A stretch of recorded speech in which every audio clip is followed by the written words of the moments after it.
Hey everyone, welcome to SRISEN. நம்ம சேனலுக்கு இதான் ஃபர்ஸ்ட் டைம் வரீங்கன்னா மறக்காம சப்ஸ்கிரைப் பண்ணிடுங்க. பக்கத்துல இருக்க பெல் ஐகானும் பிரஸ் பண்ணிடுங்க. இன்னைக்கு இந்த வீடியோவில் அடிப்பொலியாட்ட ஒரு மீன் பொளிச்சது பண்ண போகிறோம். ரொம்பவே டேஸ்டியான ரெசிபி. குக் வித் கோமாலியில் கூட கனி செஞ்ச ரெசிபி. ஸோ இந்த ரெசிபி எனக்கு ரொம்ப நாளாக ட்ரை பண்ணணுன்ற ஆசை. எனக்கு ரொம்ப ஃபேவரட். அதை ட்ரை பண்ணி பார்த்துட்டு அதோட டேஸ்ட்டில் சான்ஸே இல்லை. ஸோ இந்த ரெசிபி எப்படி செய்யலான்னு பார்க்கலாம். ஸோ இன்றைக்கி நான் ஒரு வவ்வால் மீன் எடுத்திருக்கேன். ஸோ அதை வந்து நல்லா க்ளீன் பண்ணிவிட்டு இந்த மாதிரி சைட்லலாம் கட் பண்ணி வச்சுக்கோங்க. ஃபஸ்ட்டு இதில் ஒரு அரை லெமனை நல்லா ஸ்குவீஸ் பண்ணிக்கோங்க. இப்போ இதில் மசாலாஸ் ஆட் பண்ணிக்கலாம். கொஞ்சம் மஞ்சத்தூள், அதுக்கப்புறம் கொஞ்சம் உப்பு, அதுக்கப்புறம் வீட்டிலையே நம்ம மிக்சியில் அரைச்ச மிளகாத்தூள் அதுலேருந்து ஒரு 2-3 ஸ்பூன் போட்டுக்கலாம். ஸோ இந்த ரெசிபி வேணும்னாலும் மேலே இருக்க ஐ பட்டன் கிளிக் பண்ணுங்கள், இல்லை கீழே டிஸ்கிரிப்ஷன் பாக்ஸை செக் பண்ணுங்கள். இப்போ கொஞ்சம் தேங்காய் எண்ணெய் போட்டு நல்லா இதை மிக்ஸ் பண்ணிக்கலாம். தண்ணி வேணும்னாலும் போட்டுக்கலாம், நான் தண்ணி ஆட் பண்ணலை. ஸோ நல்லா இதுவே கரெக்டாக இருந்துச்சு. இதை ஃபுல்லாக நம்ம மீனில் நல்லா கோட் பண்ணி அவங்கள கொஞ்சம் நேரம் மேரினேட் பண்ணி வச்சிடலாம். நல்லா மீன்குள்ளெல்லாம் கூட போட்டுக்கோங்க. இதுக்கு வந்து இன்னொரு சில்வர் பாம்ஃப்ரெட் கூட சூப்பராக இருக்கும்.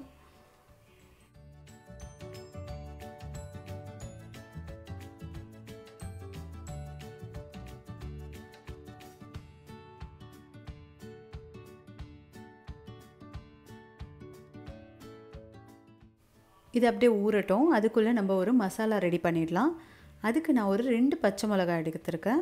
அது கூட கருவேப்பிலை, நெக்ஸ்ட்டு இஞ்சி பூண்டு. நான் பூண்டு வந்து தோல் உரிக்கல, உங்களுக்கு வேணும்னா தோல் உரிச்சுக்கோங்க. அதுக்கப்புறம் சின்ன வெங்காயம் ஆட் பண்ணிடலாம். இது கூடவே மசாலாஸ் ஆட் பண்ணிடலாம். மிளகாத்தூள் ஒரு 2 ஸ்பூன்,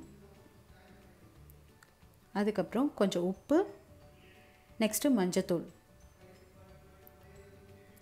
இதை நல்லா அரைச்சி எடுத்துக்கலாம். ஸோ இதையும் தனியாக வச்சிடலாம். நெக்ஸ்ட்டு நம்ம தாளிக்கிறதுக்கு சின்ன வெங்காயம் தான் ஆட் பண்ணணும். ஸோ அதை நல்லா கட் பண்ணிக்கலாம். கொஞ்சம் வெங்காயம், தக்காளி, அதுக்கப்புறம் கருவேப்பிலை, கொத்தமல்லி. ஸோ இப்போ இந்த மாதிரி ஒரு கடாய், ஒரு தவா வச்சுக்கோங்க. தேங்காய் எண்ணெய் யூஸ் பண்ணிக்கோங்க. இந்த டிஷ்க்கு தேங்காய் எண்ணெய் தான் சூப்பராக இருக்கும். ஸோ தவாவில் மீனை வச்சிடலாம். அது 2 சைடும் நல்லா கோல்டன் ப்ரௌன் ஆகட்டும். நான் இதில் வந்து கொஞ்சம் கருவேப்பிலை, கொத்தமல்லிலாம் போட்டுக்கிறேன். எனக்கு அந்த டேஸ்ட் பிடிக்கும். ஸோ அந்த டேஸ்ட் வந்து நிஜமாகவே சூப்பராக இருக்கும். நீங்களும் ட்ரை பண்ணி பாருங்கள். நம்ம சின்ன வெங்காயத்தை இதில் ஆட் பண்ணிக்கலாம். இது நல்லா வேகட்டும். கருவேப்பிலை, கொத்தமல்லி கூட ஆட் பண்ணிவிட்டு நல்லா வதக்கி விடுங்க. தேங்காய் எண்ணெய் ஃபுல்லாகவே இந்த ரெசிபிக்கு இன்னும் நல்ல டேஸ்ட் கொடுக்கும். அடுத்து தக்காளியும் ஆட் பண்ணிவிட்டு ஏற்கனவே நம்ம அரைச்சி வச்சுருக்கோம்ல அந்த மசாலாவும் இதில் ஆட் பண்ணிவிட்டு அதை நல்லா வதக்கி விட்டுடுங்க. ஸோ உப்பு தேவைன்னா அதுக்கேற்ற மாதிரி வேணும்னா ஆட் பண்ணிக்கோங்க. காரமும் செக் பண்ணிக்கோங்க. மீனையும் திருப்பி போட்டாச்சு. மசாலாவும் சூப்பராக ரெடி ஆகிடுச்சு. இப்போ என்ன பண்ணுறது, இலையில் ரெடி பண்ணிடலாம். ஸோ இலையில் இந்த மாதிரி ஃபஸ்ட்டு நம்ம மசாலாவை வைக்கலாம். இதை நல்லா ஸ்ப்ரெட் பண்ணிக்கோங்க. இதுக்கு மேலே நம்மளோட மீனை வச்சிடலாம். பொறுமையாக வச்சிடுங்க. அதுக்கு மேலேயும் மசாலாவை ஆட் பண்ணிவிட்டு நல்லா ஃபுல்லாக அது கவர் ஆகிற மாதிரி ஆட் பண்ணிக்கோங்க.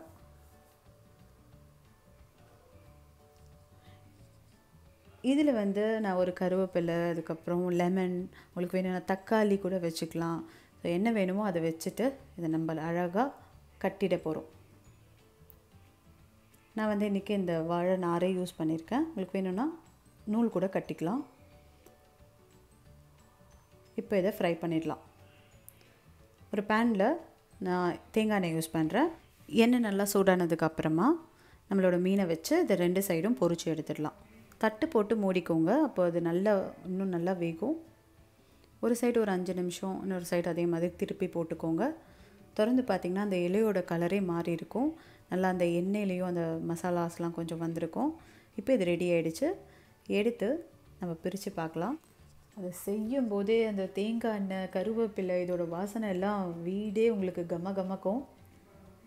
அழகாக இதை பொறுமையாக கட் பண்ணிவிட்டு பார்த்தீங்கன்னா உள்ள செம்ம டேஸ்டியாக நம்ம மீன் பொரிச்சது ரெடியாக இருக்குது.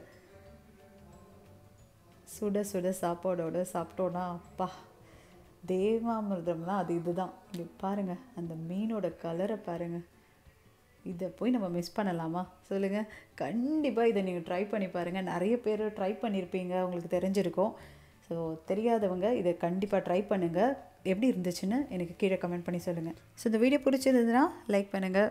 நெக்ஸ்ட் வீடியோவில் வேறு ஒரு ரெசிபியில் பார்க்கலாம். தேங்க்யூ ஃபார் வாட்சிங். பாய்.